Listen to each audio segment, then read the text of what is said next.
Hi video creators, have you ever encountered a situation where there are a lot of noises in the downloaded movie screen? Do you want to know how to reduce noise and fix compression artifacts for this kind of cinematic footage? Today, I will introduce UniFab Denoiser, which can help you easily preserve the most image details in movies while significantly reducing noise and compression artifacts. Let's get started.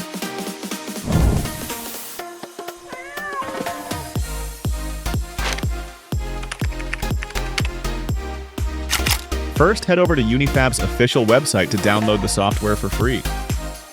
Once installed, launch the program. And on the homepage, you'll see several AI features. We'll select Denoiser, then import our video. Next, it is very simple. You only need to select the output resolution to complete the operation of the entire function.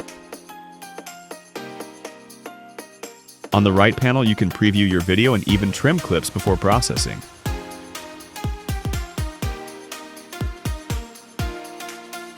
Once everything looks good, set your export folder and simply click Start.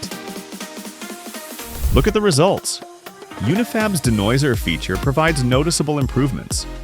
Sharper edges, more vivid textures, better contrast, and an overall cinematic quality that makes every frame visually appealing. Very noticeable improvement in image quality and reduction of significant noise and compression artifacts. Excellent performance. If you've tried this tool or have thoughts to share, drop your comments below. I'd love to hear your experience. Don't forget to like the video, subscribe for more AI content, and I'll see you in the next one.